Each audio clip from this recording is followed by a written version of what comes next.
Did you know that once your client leaves your office, the most important work of the unconscious mind and change is being done? This unconscious trial and error, if you will, of creating the right circumstances and creating the right mix of all the new thoughts and ways of being and how the end result your client needs will be monitored hours after a session. Hello, it's Jansen from the Conversational Hypnosis Academy, and we look at one of the most important parts of a hypnotic interaction, which is when your client leaves their session. As you may notice that some of your clients will leave your office having totally transformed, and some it may take a few hours or even days and weeks for this to occur. So why is this? Firstly, let's reiterate that all clients are different and all clients need their own version of therapy. This may have you even rethink that same old script that you've been reading over and over to find only disappointment, so now you can think about things clearly. As your client wakes from a trance, they are on what is known as a trance border.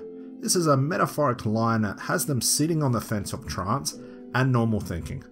So as we complete our session and formally pack down the unconscious mind, we need to understand that this is not the end of the session. Now, while your client gets on with their day, the unconscious mind is doing the most important part of therapy. This is known as emerging phenomena. Emerging phenomena is when the unconscious mind begins to try out all the new resources and solutions that it has gained from the session you have done with them until it finds the right mix.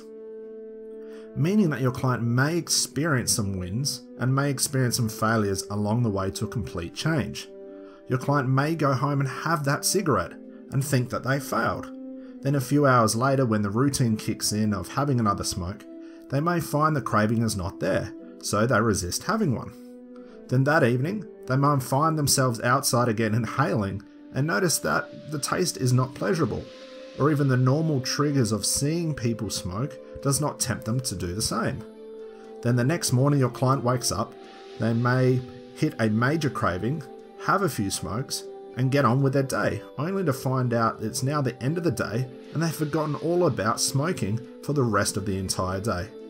The point is, you can clearly see how the unconscious mind is shuffling the deck to find the full house. It's finding the right mix to suit your client's life. It is reorganizing the cards, so to speak, throwing away the wrong cards and asking for more until it finds that flush or that full house. Eventually the player will win at poker. The house has to lose at some point. Use this understanding for when your client leaves your office. Let this natural phenomena that occurs in all of us occur. Think about when you learnt hypnosis. Did you get it the first time? Did you make mistakes along the way and say the wrong things at certain times? Did you get overly confused as to what to say or do next with certain clients? All of this is your own emerging phenomena, and now you can convincingly admit that hypnosis is easy for you. This is because your own unconscious mind has found the right system for you. So bear this in mind when your clients leave the office. Explain to them. Explain that it may take a while for the unconscious mind to find the right way for them to totally change their life that suits them completely. So that's all for now. It's Jansen from the Conversational Hypnosis